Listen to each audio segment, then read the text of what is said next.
Let's now explore the process of sexual reproduction in animals. There are two steps in sexual reproduction. The first one is gametogenesis, and the second one is fertilization. Gametogenesis is the process of producing gametes or sex cells, while fertilization is the union of sperm cell and egg cell to form a zygote and then a new organism. Gametogenesis can be either form sperm cell in male in the process called spermatogenesis or egg cell in female, and the process of forming egg cell is called oogenesis. In spermatogenesis, a diploid spermatogonium undergoes a series of division. When we say diploid, it is a cell that contains 46 chromosomes in humans. In the first part of division, the cell forms into two haploid cells, which contains 23 chromosomes each. In the second part of division, the two haploid cells form into four haploid cells, and these four are sperms.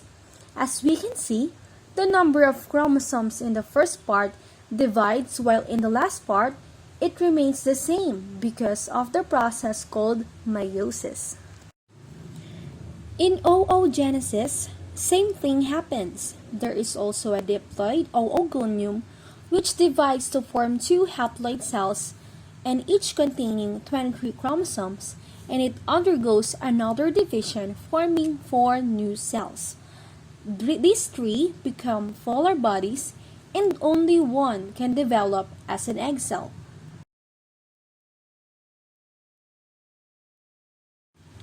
Through gametogenesis, we already have one sperm cell which contains 23 chromosomes and one egg cell which also contains 23 chromosomes. These two will unite to form a zygote which has 46 chromosomes, and this zygote develops into embryo, to a fetus, and finally into a baby. There are some animals na na-fertilize ang egg outside the body at meron ding na-fertilize inside the body. For example, in frogs, external fertilization occur.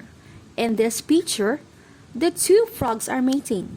The female frog releases its egg cell to the water outside, and the male frog releases its sperm cell so that it will fertilize the egg cell, and after that, zygote is formed and new frogs will grow. In contrast, there is a fertilization which occurs inside the body, and it is called as internal fertilization. One of the examples is chicken. As you can see, the rooster deposits the sperm cell into the hen. When the sperm cell meets the egg cell, fertilization will occur and it will form into a zygote and a new organism. Just like chicken, humans are also undergo in internal fertilization. In male reproductive system, this part is called testis, which produces sperm cells. In female reproductive system, we have ovary that produces egg cell. During sexual intercourse, the sperm cells swim until it reaches the egg cell, and the first sperm cell that fertilized the egg cell combines with it, and it is called fertilization. The other sperm cells cannot fertilize the egg cell anymore. After that, the genetic material mixes and forms a zygote and develops an embryo into a fetus, and after 9 months, the baby is born.